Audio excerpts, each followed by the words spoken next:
श्रीघटिकाचल हनुमत्स्तोत्रम् शङ्खचक्रधरं देवं घटिकाचलवासिनं योगारूढं ह्याञ्जनेयं वायुपुत्रं नमाम्यहम् भक्ताभीष्टप्रदातारं चतुर्बाहुविराजितं दिवाकरद्युतिनिभं वन्देऽहं पवनात्मजं कौपीनमेखलासूत्रं स्वर्णकुण्डलमण्डितं लङ्घिताब्धिं रामदूतं नमामि सततं हरिं दैत्यानां नाशनार्थाय महाकायधरं विभुं गदाधरकरो यस्तं वन्देऽहं मारुतात्मजं नृसिंहाभिमुखो भूत्वा पर्वताग्रे च संस्थितं वाञ्छन्तं ब्रह्मपदवीं नमामि कपिनायकं बालादित्यवपुष्कं च सागरोत्तारकारकं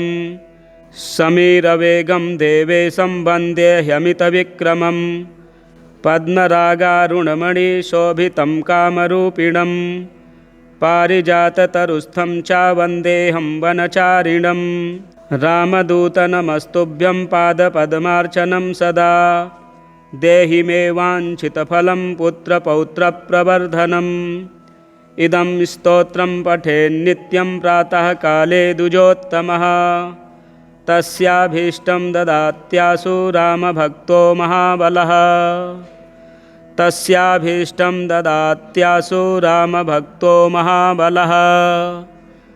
आज मंगलवार के दिन सभी कष्टों से मुक्ति पाने के लिए इन स्तोत्रों को श्रवण करें और यदि हमारे चैनल में नए हैं तो चैनल को सब्सक्राइब करें, वीडियो शेयर करें, लाइक करें। श्री हनुमदष्टोत्तर शतनाम स्तोत्रम् नारद उवाच सर्वशास्त्रार्थ तत्त्वज्ञ सर्वदेव नमस्कृत यत्त्वया कथितं पूर्वं रामचन्द्रेण धीमता स्तोत्रं समस्तपापघ्नं श्रुत्वा धन्योऽस्मि पद्मज इदानीं श्रोतुमिच्छामि लोकानां हितकाम्यया वायोरंसावतरणमाहात्म्यं सर्वकामदं वद मे विस्तराद् ब्रह्मन् देवगुह्यमनुत्तमम् इति पृष्टो नारदेन ब्रह्मालोकपितामहः नमस्कृत्य जगन्नाथं लक्ष्मीकान्तं परात्परं प्रोवाच वायोर्माहात्म्यं नारदाय महात्मने यच्छ्रुत्वा सर्वसौभाग्यं प्राप्नुवन्ति जनाः सदा ब्रह्मोवाच इदं रहस्यं पापघ्नं वायोरष्टोत्तरं शतं विष्णुना लोकनाथेन रमायै कथितं पुरा रमा मामाह यद्दिव्यं तत्ते वक्ष्यामि नारद इदं पवित्रं पापघ्नं श्रद्धया हृदि धारय। ॐ हनुमानञ्जनापुत्रो वायुसूनुर्महाबलः रामदूतो हरिश्रेष्ठः सूरीकेसरी नन्दनः सूर्यश्रेष्ठो महाकायो वज्री वज्रपहारवान् महासत्त्वो महारूपो ब्रह्मण्यो ब्राह्मणप्रियः मुख्यप्राणो महाभीमः पूर्णप्रज्ञो महागुरुः ब्रह्मचारी वृक्षधरः पुण्यः श्रीरामकिङ्करः सीताशोकविनाशी च सिंहिका प्राणनाशकः मैनाकगर्वभङ्गश्च छायाग्रहनिवारकः लङ्कामोक्षप्रदो देवः सीतामार्गणतत्परः रामाङ्गुलिप्रदाता च सीताहर्षविवर्धनः महारूपधरो दिव्यो ह्यशोकवननाशकः मन्त्रिपुत्रहरो वीरः पञ्चसेनाग्रमर्दनः दशकण्ठसुतघ्नश्च ब्रह्मास्त्रवसगोव्ययः दशास्यसल्लापपरो लङ्कापुरविदाहकः तीर्णाब्धिकपिराजश्च कपियूथप्ररञ्जकः चूडामणिप्रदाता च श्रीवत्सः प्रियदर्शकः कौपीनकुण्डलधरः कनकाङ्गदभूषणः सर्वशास्त्रसुसम्पन्नः सर्वज्ञो ज्ञानदोत्तमः मुख्यप्राणो महावेगः शब्दशास्त्रविशारदः बुद्धिमान् सर्वलोकेशः सुरेशो लोकरञ्जकः लोकनाथो महादर्पः सर्वभूतभयापहः रामवाहनरूपश्च सञ्जीवाचलभेदकः कपीनां प्राणदाता च लक्ष्मणप्राणरक्षकः रामपादसमीपस्थो लोहितास्यो महाहनुः रामसन्देशकर्ता च भर्तानन्दवर्धनः रामाभिषेकलोलश्च रामकार्यधुरन्धरः कुन्तीगर्भसमुत्पन्नो भीमो भीमपराक्रमः लाक्षागृहाद्विनिर्मुक्तो हिडिम्बासुरमर्दनः धर्मानुजः पाण्डुपुत्रो धनञ्जयसहायवान् बकासुरवधोद्युक्तस्तद्ग्रामपरिरक्षकः भिक्षाहाररतो नित्यं कुलालगृहमध्यगः पाञ्चाल्युद्वाहसञ्जातः सम्मोदो बहुकान्तिमान् विराटनगरे गूढचरः कीचकमर्दनः दुर्योधननिहन्ता च जरासन्धविमर्दनः सौगन्धिकापहर्ता च द्रौपदी प्राणवल्लभः पूर्णबोधो व्यासशिष्यो यतिरूपो महामतिः दुर्वादिगजसिंहस्य तर्कशास्त्रस्य खण्डकः बौद्धागमविभेत्ता च सांख्यशास्त्रस्य दूषकः द्वैतशास्त्रप्रणेता च वेदव्यासमतानुगः पूर्णानन्दः पूर्णसत्त्वः पूर्णवैराग्यसागरः इति श्रुत्वा नारदस्तु वायोश्चरितमद्भुतं मुदा परमया युक्तः स्तोतुं समुपचक्रमे रामावतारजाताय हनुमद्रूपिणे नमः वासुदेवस्य भक्ताय भीमसेनाय ते नमः वेदव्यासमतोद्धारकर्त्रे पूर्णसुखाय च दुर्वादिध्वान्तचन्द्राय पूर्णबोधाय ते नमः गुरुराजाय धन्याय कञ्जनेत्राय ते नमः दिव्यरूपाय शान्ताय नमस्ते यतिरूपिणे स्वान्तस्थवासुदेवाय सच्चित्ताय नमो नमः अज्ञानतिमिराकार्य व्यासशिष्याय ते नमः अथाभिवन्द्यपितरं ब्रह्माणं नारदो मुनिः परिक्रम्य विनिर्यातो वासुदेवं हरिं स्मरन् अष्टोत्तरशतं दिव्यं वायुसूनोर्महात्मनः यः पठेत् श्रद्धया नित्यं सर्वबन्धात् प्रमुच्यते सर्वरोगविनिर्मुक्तः सर्वपापैर्न लिप्यते राजवश्यं भवेन्नित्यं स्तोत्रस्यास्य प्रभावतः भूतग्रहनिवृत्तिश्च प्रजावृद्धिश्च जायते आयुरारोग्यमैश्वर्यं बलं कीर्तिं लभेत् पुमान् यः पठेद्वायुचरितं भक्त्या परमया युतः सर्वज्ञानसमायुक्तः स याति परमं पदम् सर्वज्ञानसमायुक्तः स याति परमं पदम्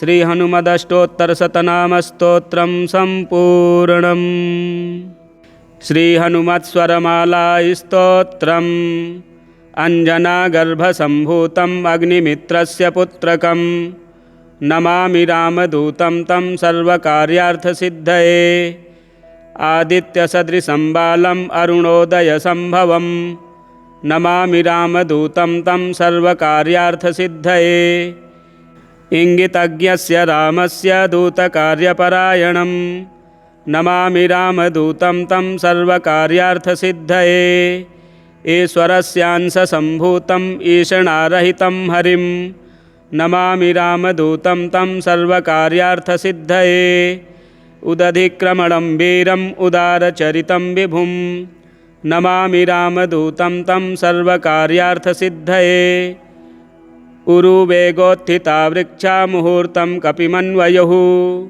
नमामि रामदूतं तं सर्वकार्यार्थसिद्धये ऋक्शाखाध्यायिनं शान्तं ऋग्यमाणपदार्चितं नमामि रामदूतं तं सर्वकार्यार्थसिद्धये ऋकाराद्यक्षरोत्पत्तिज्ञानपूरितमानसं नमामि रामदूतं तं सर्वकार्यार्थसिद्धये ऋल्रीत्यादिवर्णानाम् उच्चारणविधायकं नमामि रामदूतं तं सर्वकार्यार्थसिद्धये एधमानशरीरं तं राजमानमुखाकृतिं नमामि रामदूतं तं सर्वकार्यार्थसिद्धये ऐक्ष्वाकुकुलवीरस्य रामस्य प्रियपात्रकं नमामि रामदूतं तं सर्वकार्यार्थसिद्धये औषधाद्रिसमानीत दिव्यौषधिसमन्वितं नमामि रामदूतं तं सर्वकार्यार्थसिद्धये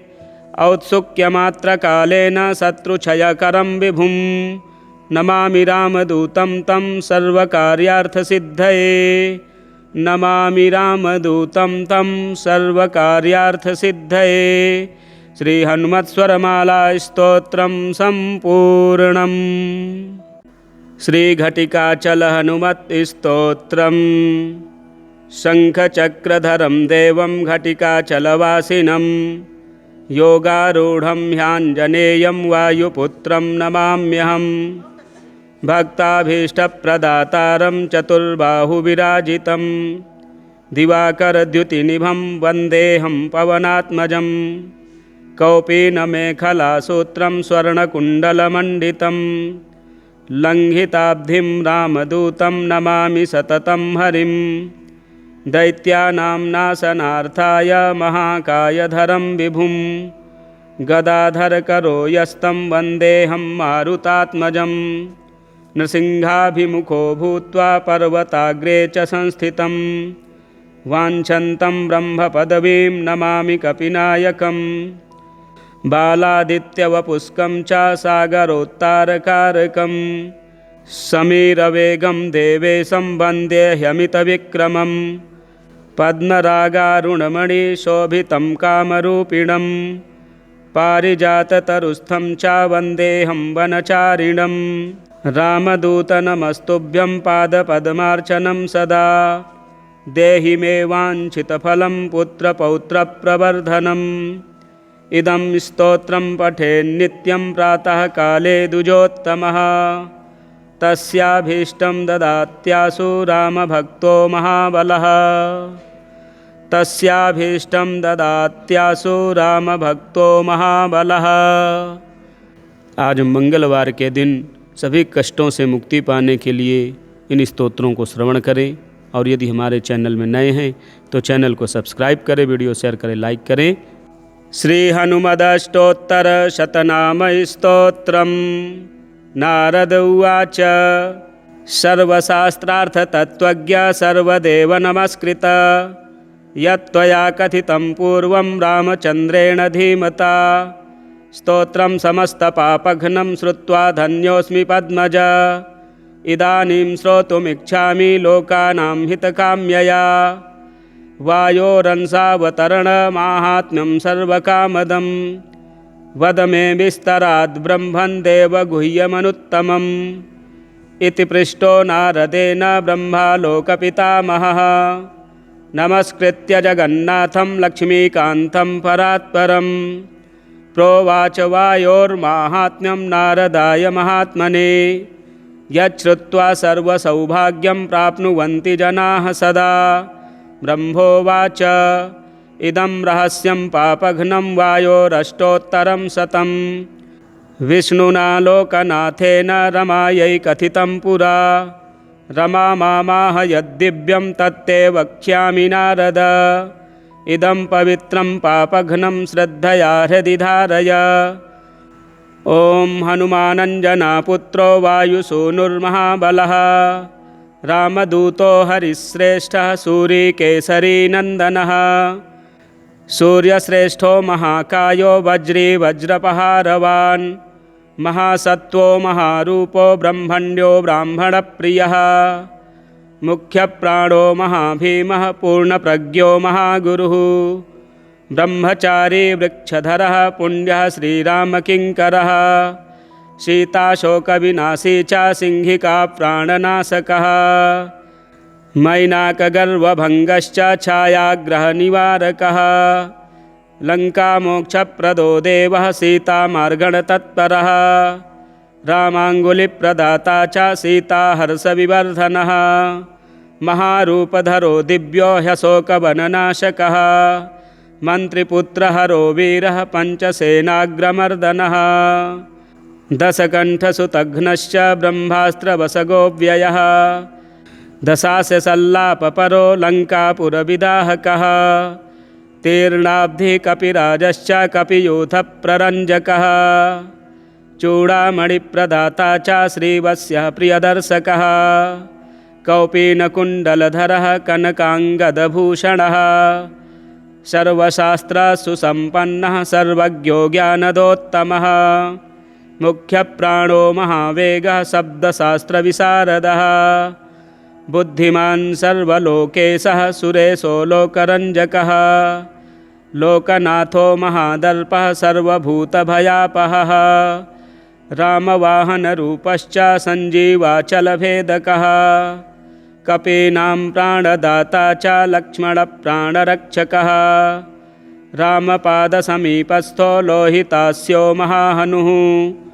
रामसन्देशकर्ता च भर्तानन्दवर्धनः रामाभिषेकलोलश्च रामकार्यधुरन्धरः कुन्तीगर्भसमुत्पन्नो भीमो भीमपराक्रमः लाक्षागृहाद्विनिर्मुक्तो हिडिम्बासुरमर्दनः धर्मानुजः पाण्डुपुत्रो धनञ्जयसहायवान् बकासुरवधोद्युक्तस्तद्ग्रामपरिरक्षकः भिक्षाहाररतो नित्यं कुलालगृहमध्यगः पाञ्चाल्युद्वाहसञ्जातः सम्मोदो बहुकान्तिमान् विराटनगरे गूढचरः कीचकमर्दनः दुर्योधननिहन्ता च जरासन्धविमर्दनः सौगन्धिकापहर्ता च द्रौपदी प्राणवल्लभः पूर्णबोधो व्यासशिष्यो यतिरूपो महामतिः दुर्वादिगजसिंहस्य तर्कशास्त्रस्य खण्डकः बौद्धागमविभेत्ता च सांख्यशास्त्रस्य दूषकः द्वैतशास्त्रप्रणेता च वेदव्यासमतानुगः पूर्णानन्दः पूर्णसत्त्वः पूर्णवैराग्यसागरः इति श्रुत्वा नारदस्तु वायोश्चरितमद्भुतं मुदा परमया युक्तः स्तोतुं समुपचक्रमे रामावतारजाताय हनुमद्रूपिणे नमः वासुदेवस्य भक्ताय भीमसेनाय ते नमः वेदव्यासमतोद्धारकर्त्रे पूर्णसुखाय च दुर्वादिध्वान्तचन्द्राय पूर्णबोधाय ते नमः गुरुराजाय धन्याय कञ्जनेत्राय ते नमः दिव्यरूपाय शान्ताय नमस्ते यतिरूपिणे स्वान्तस्थवासुदेवाय सच्चित्ताय नमो नमः अज्ञानतिमिराकार्य व्यासशिष्याय ते नमः अथाभिवन्द्य पितरं ब्रह्माणं नारदो मुनिः परिक्रम्य विनिर्यातो वासुदेवं हरिं स्मरन् अष्टोत्तरशतं दिव्यं वायुसूनोर्महात्मनः यः पठेत् श्रद्धया नित्यं सर्वबन्धात् प्रमुच्यते सर्वरोगविनिर्मुक्तः सर्वपापैर्न लिप्यते राजवश्यं भवेन्नित्यं स्तोत्रस्यास्य प्रभावतः भूतग्रहनिवृत्तिश्च प्रजावृद्धिश्च जायते आयुरारोग्यमैश्वर्यं बलं कीर्तिं लभेत् पुमान् यः पठेद्वायुचरितं भक्त्या परमया युतः सर्वज्ञानसमायुक्तः स याति परमं पदम् सर्वज्ञानसमायुक्तः स याति परमं पदम्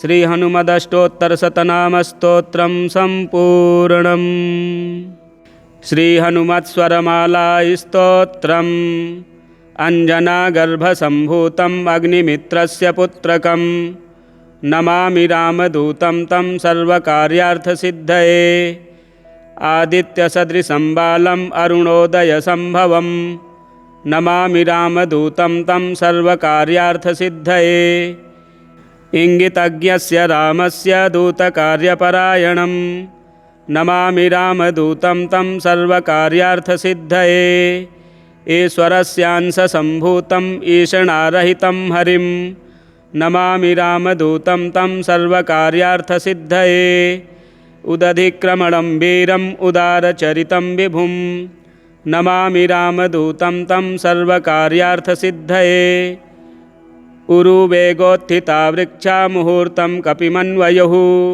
नमामि रामदूतं तं सर्वकार्यार्थसिद्धये ऋक्शाखाध्यायिनं शान्तं ऋग्यमाणपदार्चितं नमामि रामदूतं तं सर्वकार्यार्थसिद्धये ऋकाराद्यचरोत्पत्तिज्ञानपूरितमानसं नमामि रामदूतं तं सर्वकार्यार्थसिद्धये ऋल्-ऋत्यादिवर्णानाम् उच्चारणविधायकं नमामि रामदूतं तं सर्वकार्यार्थसिद्धये एधमानशरीरं तं राजमानमुखाकृतिं नमामि रामदूतं तं सर्वकार्यार्थसिद्धये ऐक्ष्वाकुकुलवीरस्य रामस्य प्रियपात्रकं नमामि रामदूतं तं सर्वकार्यार्थसिद्धये औषधाद्रिसमानीतदिव्यौषधिसमन्वितं नमामि रामदूतं तं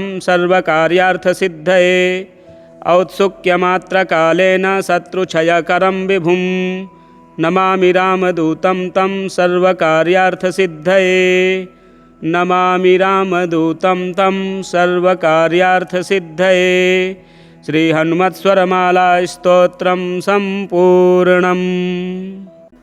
श्रीघटिकाचलहनुमत्स्तोत्रम् शङ्खचक्रधरं देवं घटिकाचलवासिनं योगारूढं ह्याञ्जनेयं वायुपुत्रं नमाम्यहं भक्ताभीष्टप्रदातारं चतुर्बाहुविराजितं दिवाकरद्युतिनिभं वन्देऽहं पवनात्मजं कौपीनमेखलासूत्रं स्वर्णकुण्डलमण्डितं लङ्घिताब्धिं रामदूतं नमामि सततं हरिं दैत्यानां नाशनार्थाय महाकायधरं विभुं गदाधरकरो यस्तं वन्देऽहं मारुतात्मजं नृसिंहाभिमुखो भूत्वा पर्वताग्रे च संस्थितं वाञ्छन्तं ब्रह्मपदवीं नमामि कपिनायकं बालादित्यवपुष्कं च सागरोत्तारकारकं समीरवेगं देवेशं वन्देह्यमितविक्रमं पद्मरागारुणमणिशोभितं कामरूपिणं पारिजाततरुस्थं च वन्देऽहं वनचारिणं रामदूत नमस्तुभ्यं पादपद्मार्चनं सदा देहि मे वाञ्छितफलं पुत्रपौत्रप्रवर्धनम् इदं स्तोत्रं पठेन्नित्यं प्रातःकाले द्विजोत्तमः तस्याभीष्टं ददात्याशु रामभक्तो महाबलः तस्याभीष्टं ददात्याशु रामभक्तो महाबलः। आज मंगलवार के दिन सभी कष्टों से मुक्ति पाने के लिए इन स्तोत्रों को श्रवण करें और यदि हमारे चैनल में नए हैं तो चैनल को सब्सक्राइब करें, वीडियो शेयर करें, लाइक करें। श्री हनुमदष्टोत्तरशतनामस्तोत्रं नारद उवाच सर्वशास्त्रार्थतत्त्वज्ञ सर्वदेव नमस्कृत यत्त्वया कथितं पूर्वं रामचन्द्रेण धीमता स्तोत्रं समस्तपापघ्नं श्रुत्वा धन्योऽस्मि पद्मज इदानीं श्रोतुमिच्छामि लोकानां हितकाम्यया वायोरंसावतरणमाहात्म्यं सर्वकामदं वद मे विस्तराद् ब्रह्मन् देवगुह्यमनुत्तमम् इति पृष्टो नारदेन ब्रह्मालोकपितामहः नमस्कृत्य जगन्नाथं लक्ष्मीकान्तं परात्परं प्रोवाच वायोर्माहात्म्यं नारदाय महात्मने यच्छ्रुत्वा सर्वसौभाग्यं प्राप्नुवन्ति जनाः सदा ब्रह्मोवाच इदं रहस्यं पापघ्नं वायोरष्टोत्तरं शतं विष्णुना लोकनाथेन रमायै कथितं पुरा रमा मामाह यद्दिव्यं तत्ते वक्ष्यामि नारद इदं पवित्रं पापघ्नं श्रद्धया हृदि धारय।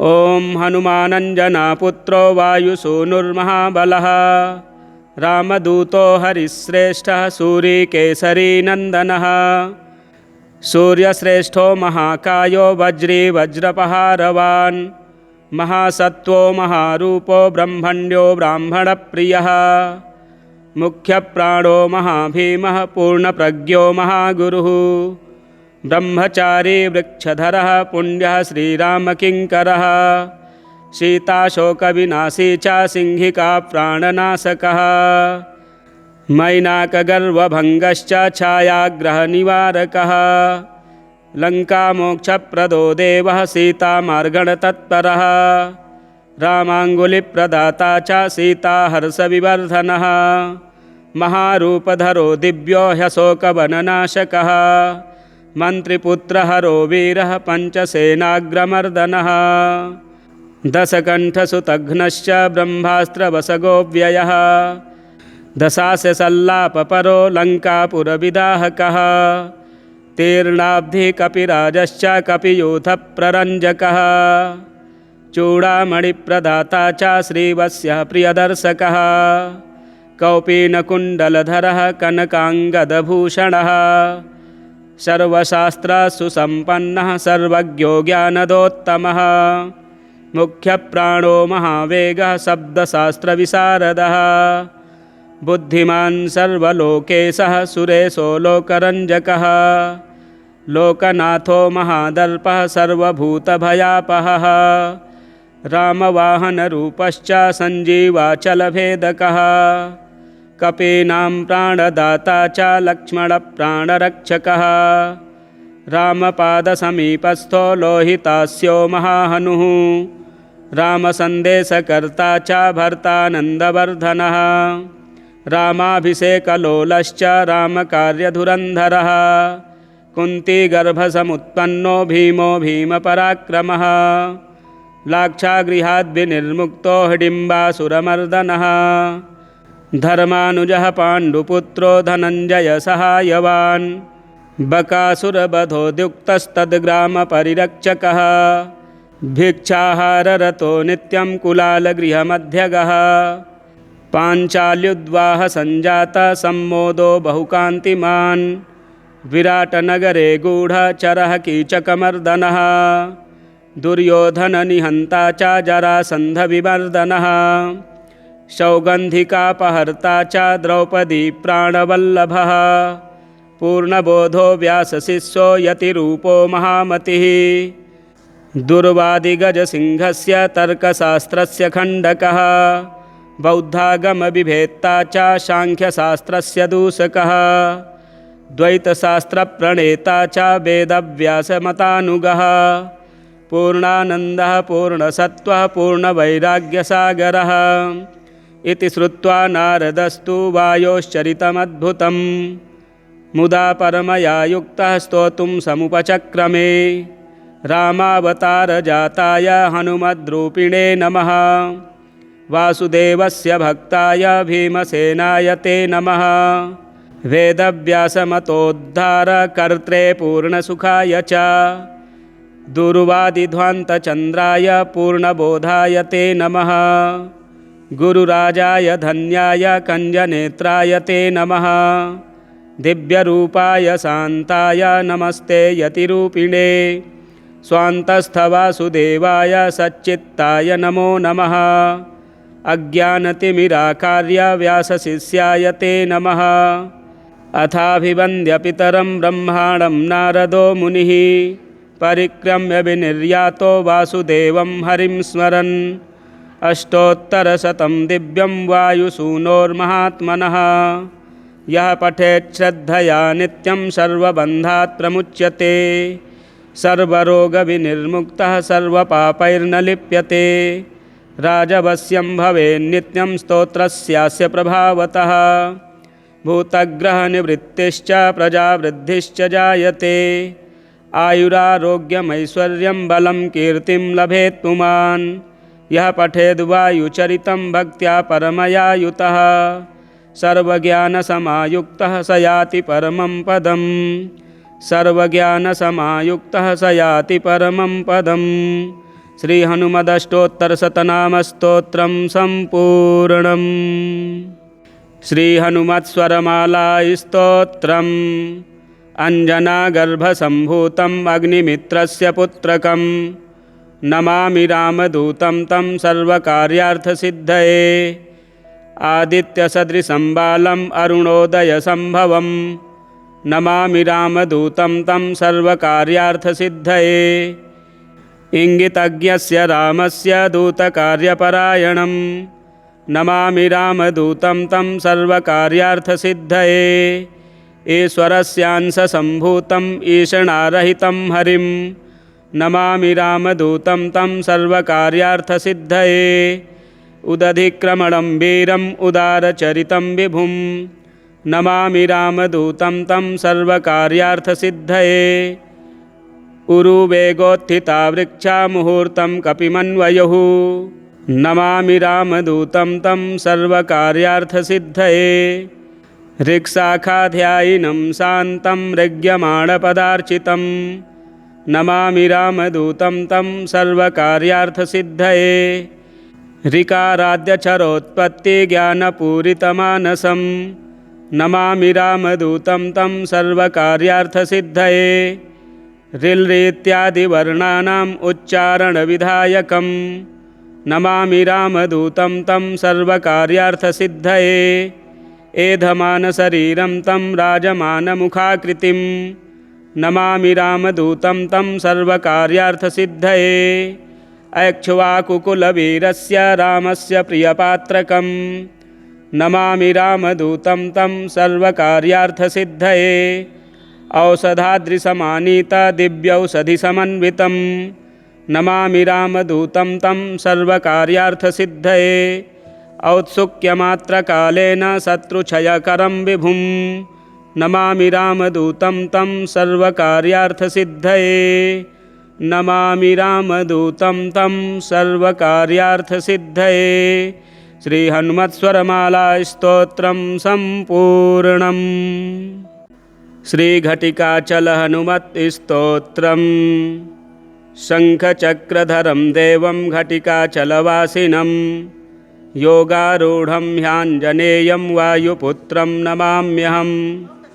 भक्ताभीष्टप्रदातारं चतुर्बाहुविराजितं दिवाकरद्युतिनिभं वन्देऽहं पवनात्मजं। कौपीनमेखलासूत्रं स्वर्णकुण्डलमण्डितं लङ्घिताब्धिं रामदूतं नमामि सततं हरिं। दैत्यानां नाशनार्थाय महाकायधरं विभुं गदाधरकरो यस्तं वन्देऽहं मारुतात्मजं। नृसिंहाभिमुखो भूत्वा पर्वताग्रे च संस्थितं वाञ्छन्तं ब्रह्मपदवीं नमामि कपिनायकं। बालादित्यवपुष्कं च सागरोत्तारकारकं समीरवेगं देवेशं वन्दे ह्यमितविक्रमं। पद्मरागारुणमणिशोभितं कामरूपिणं पारिजाततरुस्थं च वन्देऽहं वनचारिणं। रामदूत नमस्तुभ्यं पादपद्मार्चनं सदा देहि मे वाञ्छितफलं पुत्रपौत्रप्रवर्धनम्।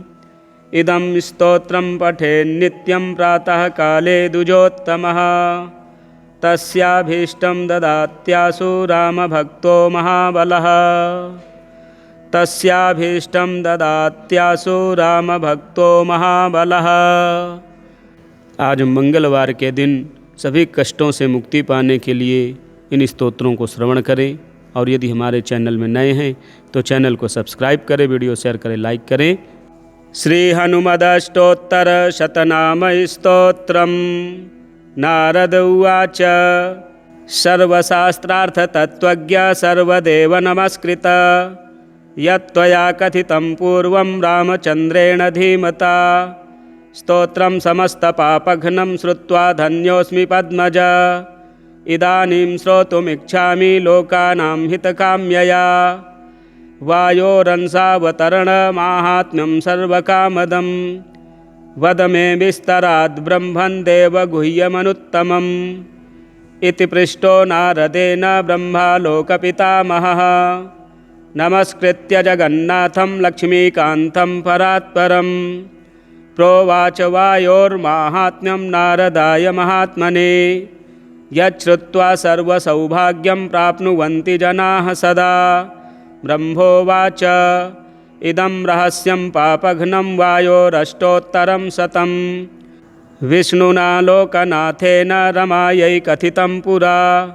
रमा मामाह यद्दिव्यं तत्ते वक्ष्यामि नारद। इदं पवित्रं पापघ्नं श्रद्धया हृदि धारय। ॐ हनुमानञ्जनापुत्रो वायुसूनुर्महाबलः। रामदूतो हरिश्रेष्ठः सूरीकेसरी नन्दनः। सूर्यश्रेष्ठो महाकायो वज्री वज्रपहारवान्। महासत्त्वो महारूपो ब्रह्मण्यो ब्राह्मणप्रियः।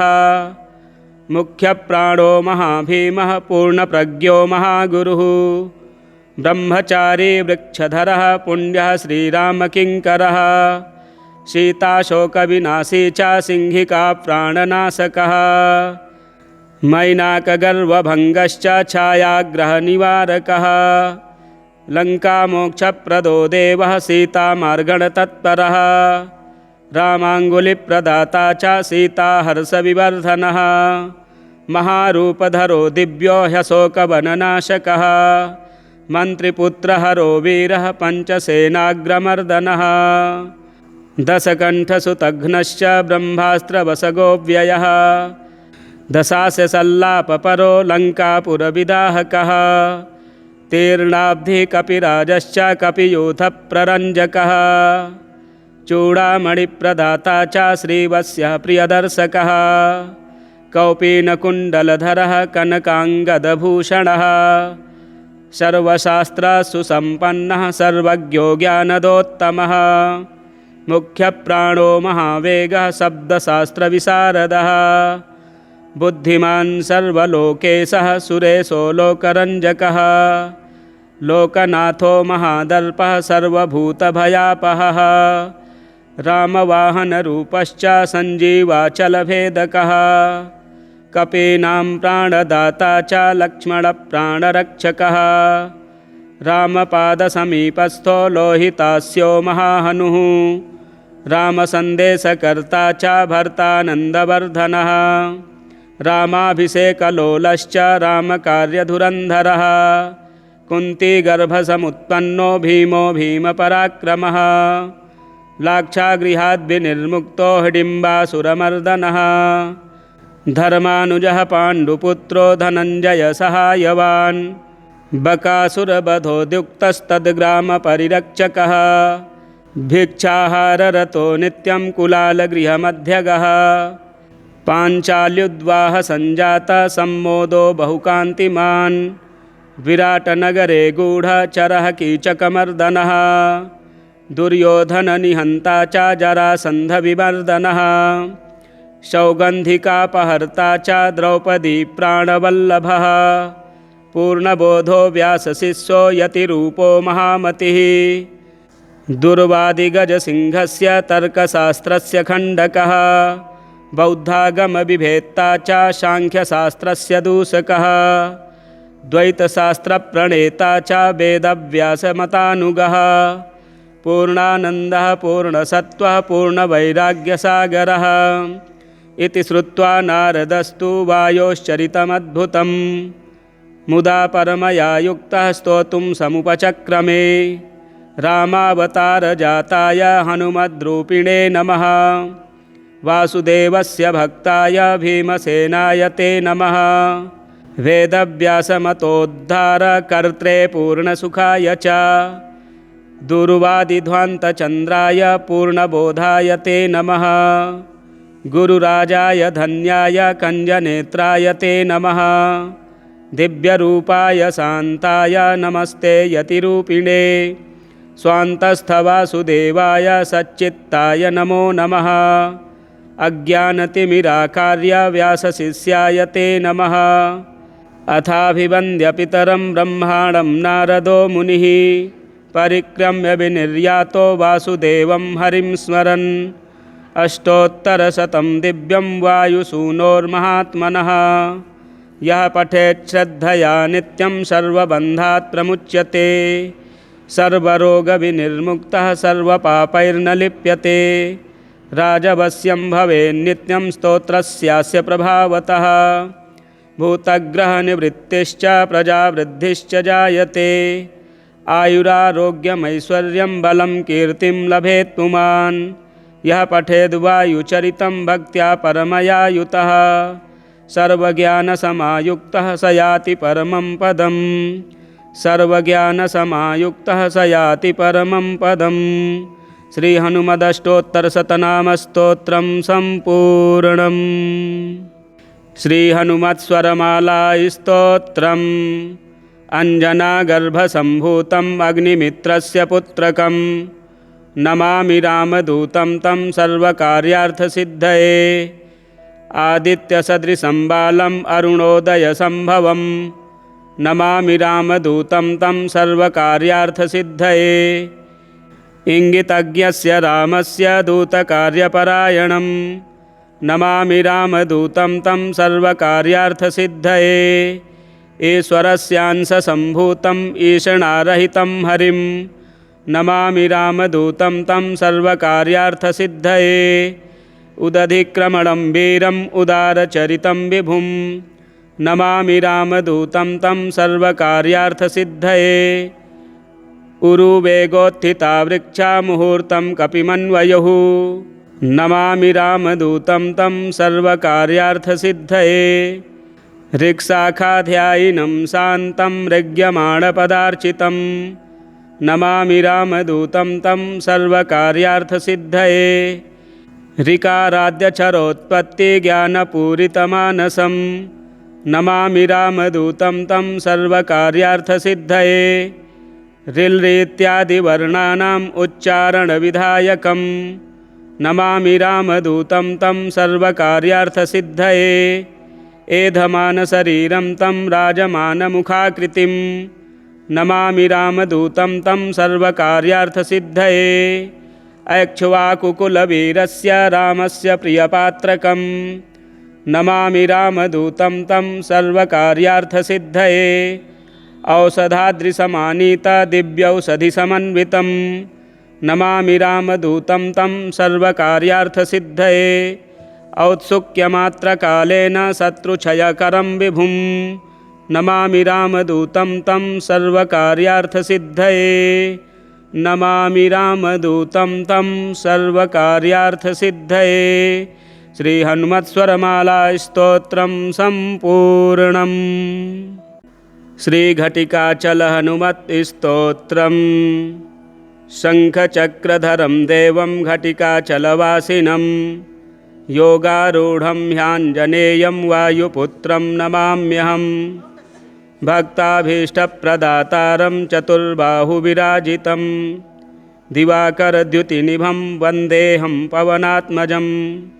कौपीनमेखलासूत्रं स्वर्णकुण्डलमण्डितं लङ्घिताब्धिं रामदूतं नमामि सततं हरिं।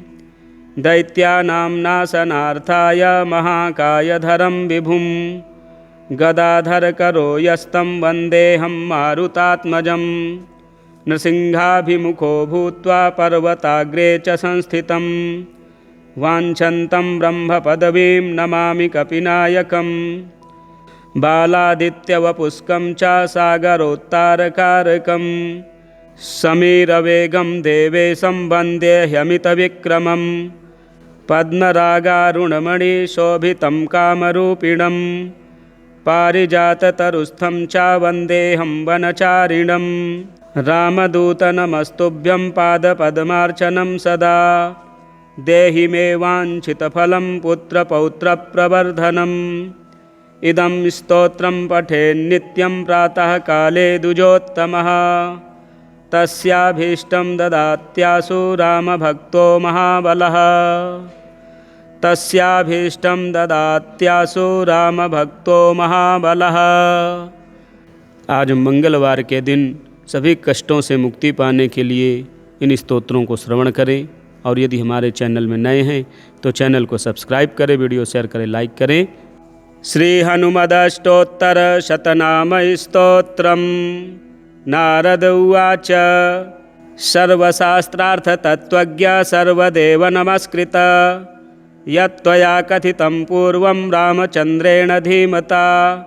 स्तोत्रं समस्तपापघ्नं श्रुत्वा धन्योऽस्मि पद्मज इदानीं श्रोतुमिच्छामि लोकानां हितकाम्यया वायोरंसावतरणमाहात्म्यं सर्वकामदं वद मे विस्तराद् ब्रह्मन् देवगुह्यमनुत्तमम् इति पृष्टो नारदेन ब्रह्मा लोकपितामहः नमस्कृत्य जगन्नाथं लक्ष्मीकान्तं परात्परं प्रोवाच वायोर्माहात्म्यं नारदाय महात्मने यच्छ्रुत्वा सर्वसौभाग्यं प्राप्नुवन्ति जनाः सदा ब्रह्मोवाच इदं रहस्यं पापघ्नं वायोरष्टोत्तरं शतं विष्णुना लोकनाथेन रमायै कथितं पुरा रमा मामाह यद्दिव्यं तत्ते वक्ष्यामि नारद इदं पवित्रं पापघ्नं श्रद्धया हृदि धारय ॐ हनुमानञ्जनापुत्रो वायुसूनुर्महाबलः रामदूतो हरिश्रेष्ठः सूरीकेसरीनन्दनः सूर्यश्रेष्ठो महाकायो वज्री वज्रपहारवान् महासत्त्वो महारूपो ब्रह्मण्यो ब्राह्मणप्रियः मुख्यप्राणो महाभीमः पूर्णप्रज्ञो महागुरुः ब्रह्मचारी वृक्षधरः पुण्यः श्रीरामकिङ्करः सीताशोकविनाशी च सिंहिका प्राणनाशकः मैनाकगर्वभङ्गश्च छायाग्रहनिवारकः लङ्कामोक्षप्रदो देवः सीतामार्गणतत्परः रामाङ्गुलिप्रदाता च सीताहर्षविवर्धनः महारूपधरो दिव्यो ह्यशोकवननाशकः मन्त्रिपुत्रहरो वीरः पञ्चसेनाग्रमर्दनः दशकण्ठसुतघ्नश्च ब्रह्मास्त्रवसगोऽव्ययः दशास्यसल्लापपरो लङ्कापुरविदाहकः तीर्णाब्धिकपिराजश्च कपियूथप्ररञ्जकः चूडामणिप्रदाता च श्रीवत्सः प्रियदर्शकः कौपीनकुण्डलधरः कनकाङ्गदभूषणः सर्वशास्त्रसुसम्पन्नः सर्वज्ञो ज्ञानदोत्तमः मुख्यप्राणो महावेगः शब्दशास्त्रविशारदः बुद्धिमान् सर्वलोकेशः सुरेशो लोकरञ्जकः लोकनाथो महादर्पः सर्वभूतभयापहः रामवाहनरूपश्च सञ्जीवाचलभेदकः कपीनां प्राणदाता च लक्ष्मणप्राणरक्षकः रामपादसमीपस्थो लोहितास्यो महाहनुः रामसन्देशकर्ता च भर्तानन्दवर्धनः रामाभिषेकलोलश्च रामकार्यधुरन्धरः कुन्तीगर्भसमुत्पन्नो भीमो भीमपराक्रमः लाक्षागृहाद्विनिर्मुक्तो हिडिम्बासुरमर्दनः धर्मानुजः पाण्डुपुत्रो धनञ्जयसहायवान् बकासुरवधोद्युक्तस्तद्ग्रामपरिरक्षकः भिक्षाहाररतो नित्यं कुलालगृहमध्यगः पाञ्चाल्युद्वाहसञ्जातः सम्मोदो बहुकान्तिमान् विराटनगरे गूढचरः कीचकमर्दनः दुर्योधननिहन्ता च जरासन्धविमर्दनः सौगन्धिकापहर्ता च द्रौपदी प्राणवल्लभः पूर्णबोधो व्यासशिष्यो यतिरूपो महामतिः दुर्वादिगजसिंहस्य तर्कशास्त्रस्य खण्डकः बौद्धागमविभेत्ता च साङ्ख्यशास्त्रस्य दूषकः द्वैतशास्त्रप्रणेता च वेदव्यासमतानुगः पूर्णानन्दः पूर्णसत्त्वः पूर्णवैराग्यसागरः इति श्रुत्वा नारदस्तु वायोश्चरितमद्भुतं मुदा परमया युक्तः स्तोतुं समुपचक्रमे रामावतारजाताय हनुमद्रूपिणे नमः वासुदेवस्य भक्ताय भीमसेनाय ते नमः वेदव्यासमतोद्धारकर्त्रे पूर्णसुखाय च दुर्वादिध्वान्तचन्द्राय पूर्णबोधाय ते नमः गुरुराजाय धन्याय कञ्जनेत्राय ते नमः दिव्यरूपाय शान्ताय नमस्ते यतिरूपिणे स्वान्तस्थवासुदेवाय सच्चित्ताय नमो नमः अज्ञानतिमिराकार्य व्यासशिष्याय ते नमः। अथाभिवन्द्य पितरं ब्रह्माणं नारदो मुनिः परिक्रम्य विनिर्यातो वासुदेवं हरिं स्मरन् अष्टोत्तरशतं दिव्यं वायुसूनोर्महात्मनः यः पठेत् श्रद्धया नित्यं सर्वबन्धात् प्रमुच्यते सर्वरोगविनिर्मुक्तः सर्वपापैर्न लिप्यते राजवश्यं भवेन्नित्यं स्तोत्रस्यास्य प्रभावतः भूतग्रहनिवृत्तिश्च प्रजावृद्धिश्च जायते आयुरारोग्यमैश्वर्यं बलं कीर्तिं लभेत् पुमान् यः पठेद्वायुचरितं भक्त्या परमया युतः सर्वज्ञानसमायुक्तः स याति परमं पदम् सर्वज्ञानसमायुक्तः स याति परमं पदम्। श्रीहनुमदष्टोत्तरशतनामस्तोत्रं सम्पूर्णम्।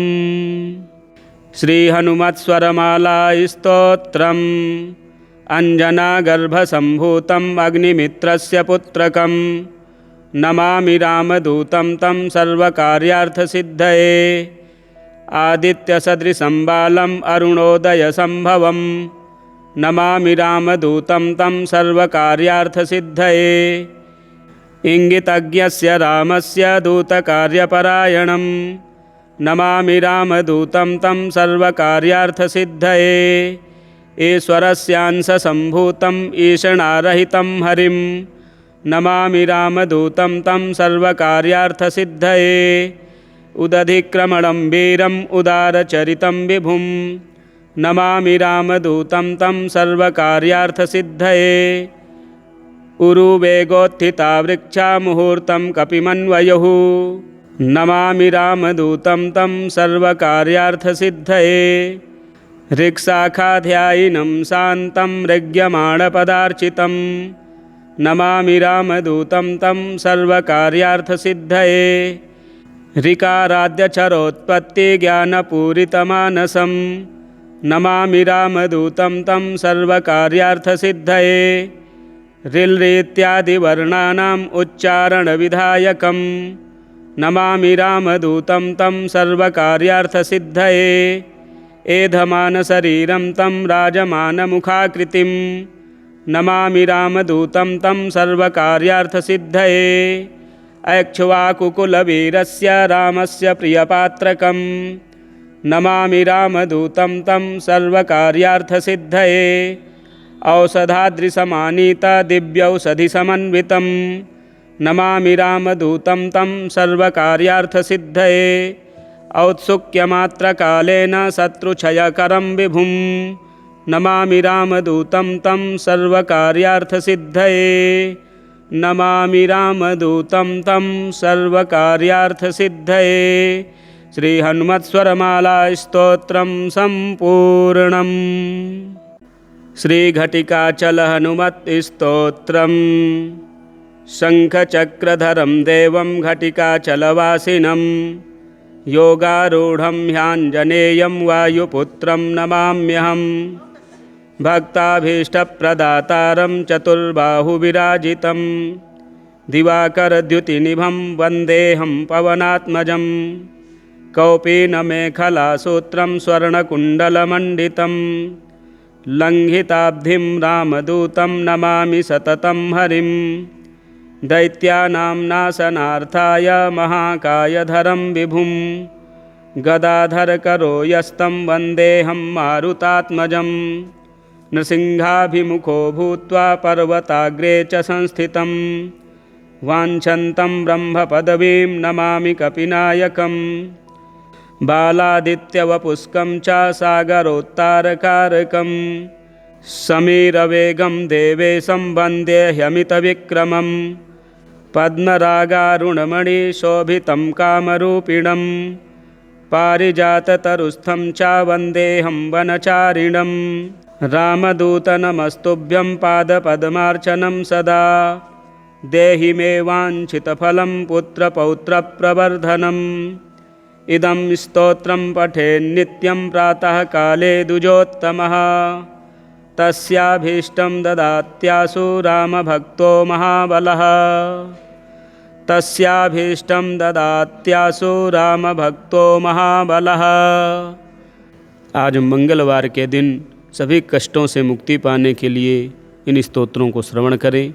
और यदि हमारे चैनल में नए हैं तो चैनल को सब्सक्राइब करें, वीडियो शेयर करें, लाइक करें। श्री हनुमदष्टोत्तर शतनाम स्तोत्रम्। नारद उवाच।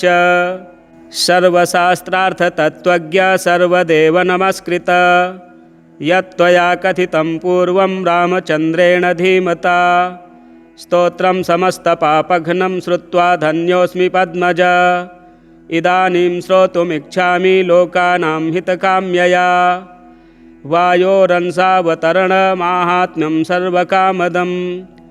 वद मे विस्तराद् ब्रह्मन् देवगुह्यमनुत्तमम्। इति पृष्टो नारदेन ब्रह्मालोकपितामहः। नमस्कृत्य जगन्नाथं लक्ष्मीकान्तं परात्परम्। प्रोवाच वायोर्माहात्म्यं नारदाय महात्मने। यच्छ्रुत्वा सर्वसौभाग्यं प्राप्नुवन्ति जनाः सदा। ब्रह्मोवाच। इदं रहस्यं पापघ्नं वायोरष्टोत्तरं शतं। विष्णुना लोकनाथेन रमायै कथितं पुरा। रमा मामाह यद्दिव्यं तत्ते वक्ष्यामि नारद। इदं पवित्रं पापघ्नं श्रद्धया हृदि धारय। ॐ हनुमानञ्जनापुत्रो वायुसूनुर्महाबलः। रामदूतो हरिश्रेष्ठः सूरीकेसरीनन्दनः। सूर्यश्रेष्ठो महाकायो वज्री वज्रपहारवान्। महासत्त्वो महारूपो ब्रह्मण्यो ब्राह्मणप्रियः। मुख्यप्राणो महाभीमः पूर्णप्रज्ञो महागुरुः। ब्रह्मचारी वृक्षधरः पुण्यः श्रीरामकिङ्करः। सीताशोकविनाशी च सिंहिका प्राणनाशकः। मैनाकगर्वभङ्गश्च छायाग्रहनिवारकः। लङ्कामोक्षप्रदो देवः सीतामार्गणतत्परः।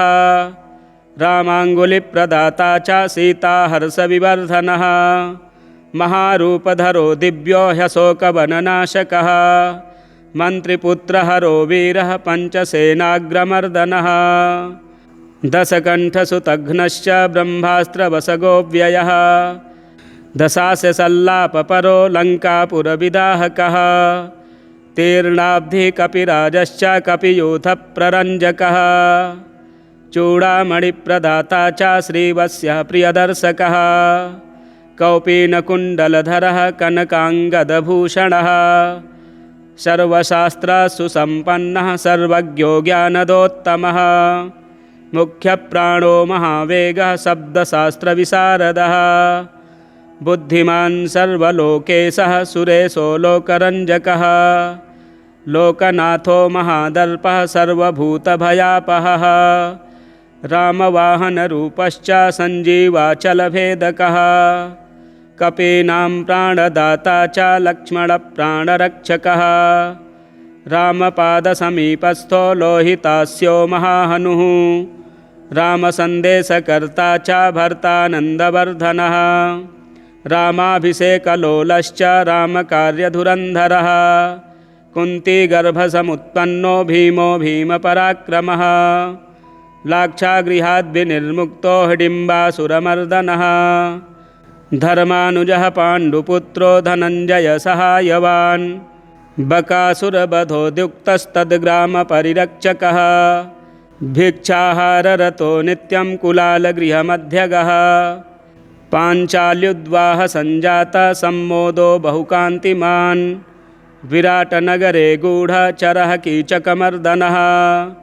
दुर्योधननिहन्ता च जरासन्धविमर्दनः। सौगन्धिकापहर्ता च द्रौपदी प्राणवल्लभः। पूर्णबोधो व्यासशिष्यो यतिरूपो महामतिः। दुर्वादिगजसिंहस्य तर्कशास्त्रस्य खण्डकः। बौद्धागमविभेत्ता च साङ्ख्यशास्त्रस्य दूषकः। द्वैतशास्त्रप्रणेता च वेदव्यासमतानुगः।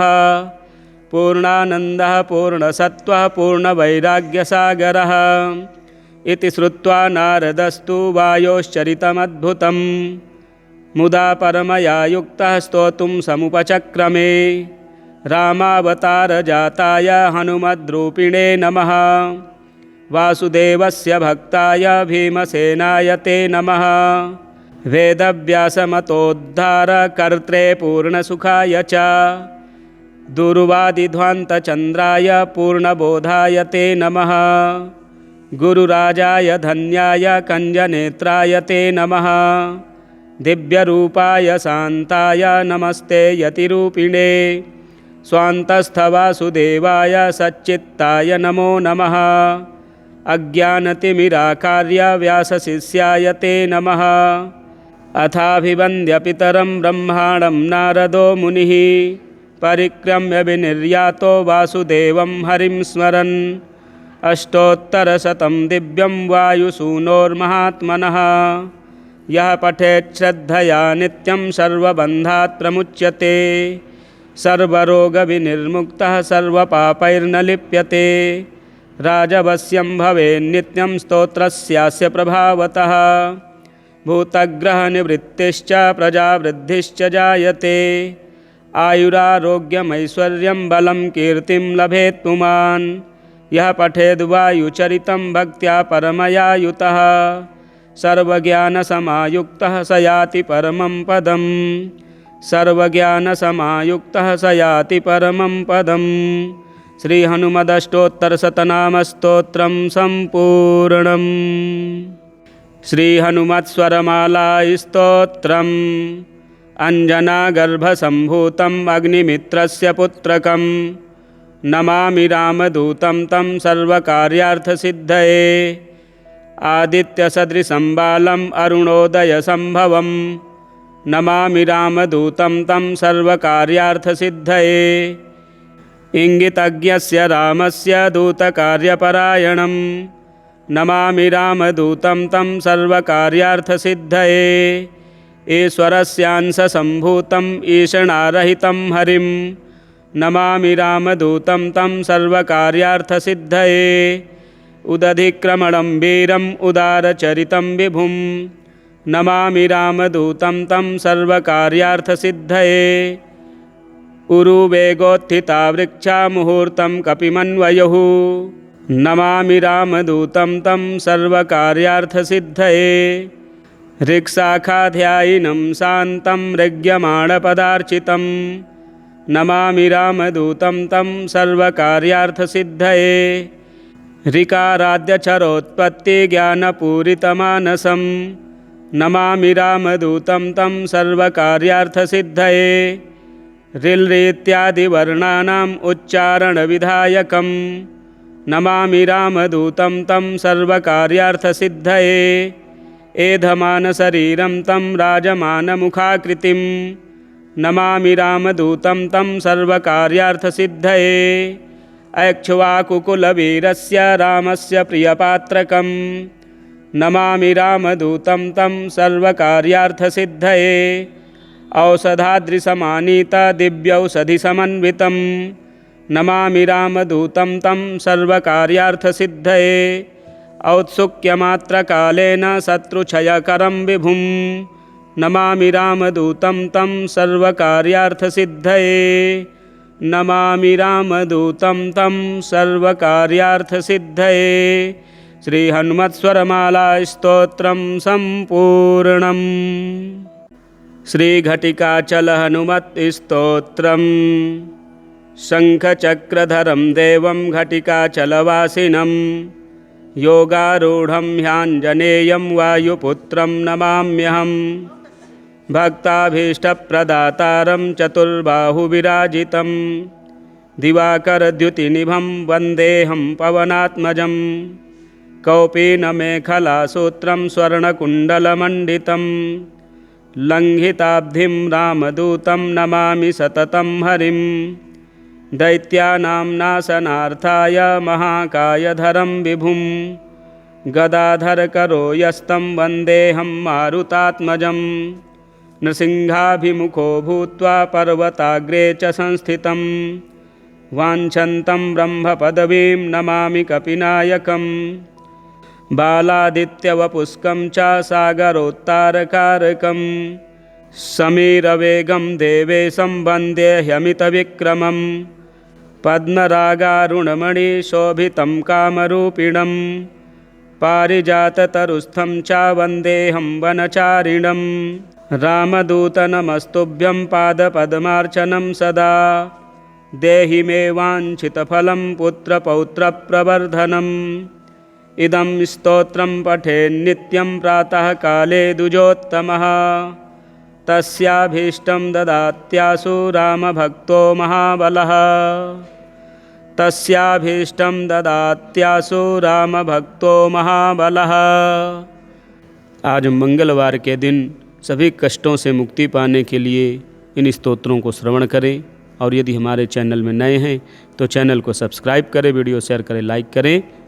श्री हनुमदष्टोत्तर शतनाम स्तोत्रम्। नारद उवाच सर्वशास्त्रार्थ तत्त्वज्ञ सर्वदेव नमस्कृत यत्त्वया कथितं पूर्वं रामचन्द्रेण धीमता स्तोत्रं समस्तपापघ्नं श्रुत्वा धन्योऽस्मि पद्मज इदानीं श्रोतुमिच्छामि लोकानां हितकाम्यया वायोरंसावतरणमाहात्म्यं सर्वकामदं वद मे विस्तराद् ब्रह्मन् देवगुह्यमनुत्तमम् इति पृष्टो नारदेन ब्रह्मा लोकपितामहः नमस्कृत्य जगन्नाथं लक्ष्मीकान्तं परात्परं प्रोवाच वायोर्माहात्म्यं नारदाय महात्मने यच्छ्रुत्वा सर्वसौभाग्यं प्राप्नुवन्ति जनाः सदा। ब्रह्मोवाच इदं रहस्यं पापघ्नं वायोरष्टोत्तरं शतं विष्णुना लोकनाथेन रमायै कथितं पुरा रमा मामाह यद्दिव्यं तत्ते वक्ष्यामि नारद इदं पवित्रं पापघ्नं श्रद्धया हृदि धारय। ॐ हनुमानञ्जनापुत्रो वायुसूनुर्महाबलः रामदूतो हरिश्रेष्ठः सूरीकेसरी नन्दनः सूर्यश्रेष्ठो महाकायो वज्री वज्रपहारवान् महासत्त्वो महारूपो ब्रह्मण्यो ब्राह्मणप्रियः मुख्यप्राणो महाभीमः पूर्णप्रज्ञो महागुरुः ब्रह्मचारी वृक्षधरः पुण्यः श्रीरामकिङ्करः सीताशोकविनाशी च सिंहिका प्राणनाशकः मैनाकगर्वभङ्गश्च छायाग्रहनिवारकः लङ्कामोक्षप्रदो देवः सीतामार्गणतत्परः रामाङ्गुलिप्रदाता च सीताहर्षविवर्धनः महारूपधरो दिव्यो ह्यशोकवननाशकः मन्त्रिपुत्रहरो वीरः पञ्चसेनाग्रमर्दनः दशकण्ठसुतघ्नश्च ब्रह्मास्त्रवसगोव्ययः दशास्यसल्लापपरो लङ्कापुरविदाहकः तीर्णाब्धिकपिराजश्च कपियूथप्ररञ्जकः चूडामणिप्रदाता च श्रीवत्सः प्रियदर्शकः कौपीनकुण्डलधरः कनकाङ्गदभूषणः सर्वशास्त्रसुसम्पन्नः सर्वज्ञो ज्ञानदोत्तमः मुख्यप्राणो महावेगः शब्दशास्त्रविशारदः बुद्धिमान् सर्वलोकेशः सुरेशो लोकरञ्जकः लोकनाथो महादर्पः सर्वभूतभयापहः रामवाहनरूपश्च सञ्जीवाचलभेदकः कपीनां प्राणदाता च लक्ष्मणप्राणरक्षकः रामपादसमीपस्थो लोहितास्यो महाहनुः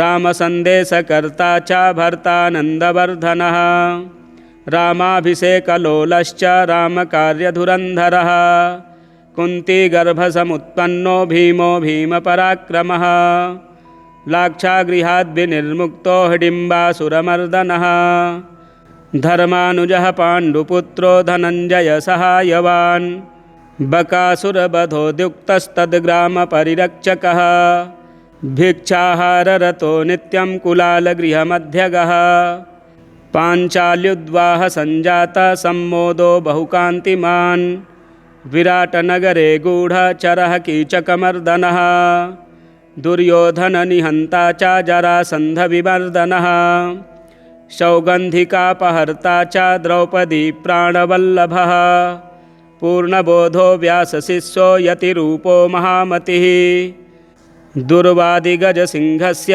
तर्कशास्त्रस्य खण्डकः बौद्धागमविभेत्ता च सांख्यशास्त्रस्य दूषकः द्वैतशास्त्रप्रणेता च वेदव्यासमतानुगः पूर्णानन्दः पूर्णसत्त्वः पूर्णवैराग्यसागरः इति श्रुत्वा नारदस्तु वायोश्चरितमद्भुतं मुदा परमया युक्तः स्तोतुं समुपचक्रमे रामावतारजाताय हनुमद्रूपिणे नमः वासुदेवस्य भक्ताय भीमसेनाय ते नमः वेदव्यासमतोद्धारकर्त्रे पूर्णसुखाय च दुर्वादिध्वान्तचन्द्राय पूर्णबोधाय ते नमः गुरुराजाय धन्याय कञ्जनेत्राय ते नमः दिव्यरूपाय शान्ताय नमस्ते यतिरूपिणे स्वान्तस्थवासुदेवाय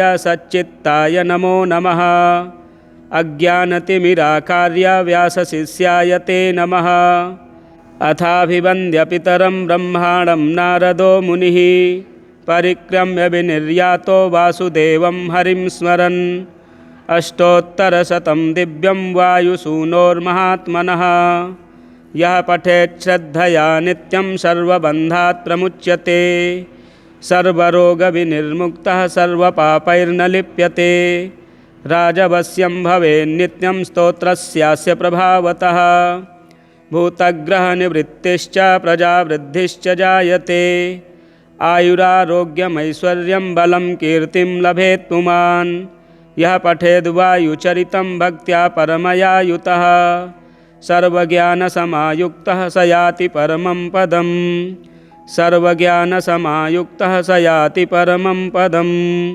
श्रीहनुमदष्टोत्तरशतनामस्तोत्रं सम्पूर्णम्। श्रीहनुमत्स्वरमालास्तोत्रम् अञ्जनागर्भसम्भूतम् अग्निमित्रस्य पुत्रकं नमामि रामदूतं तं सर्वकार्यार्थसिद्धये आदित्यसदृशं बालम् अरुणोदयसम्भवं नमामि रामदूतं तं सर्वकार्यार्थसिद्धये इंगितज्ञस्य रामस्य दूतकार्यपरायणं नमामि रामदूतं तं सर्वकार्यार्थसिद्धये ईश्वरस्यांशसम्भूतं ईशणारहितं हरिं नमामि रामदूतं तं सर्वकार्यार्थसिद्धये उदधिक्रमणं वीरम् उदारचरितं विभुं नमामि रामदूतं तं सर्वकार्यार्थसिद्धये उरुवेगोत्थिता वृक्षा मुहूर्तं कपिमन्वयुः नमामि रामदूतं तं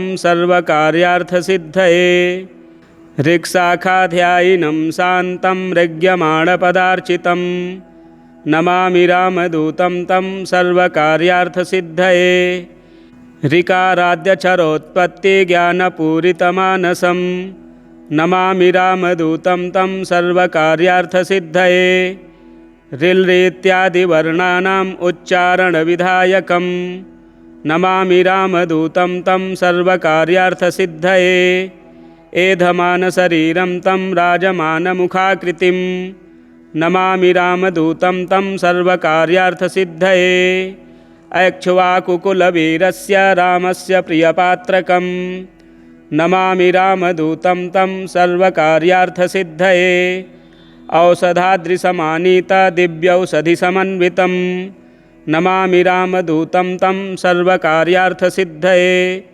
औत्सुक्यमात्रकालेन शत्रुक्षयकरं विभुं नमामि रामदूतं तं सर्वकार्यार्थसिद्धये नमामि रामदूतं तं सर्वकार्यार्थसिद्धये श्रीहनुमत्स्वरमालास्तोत्रं सम्पूर्णम्।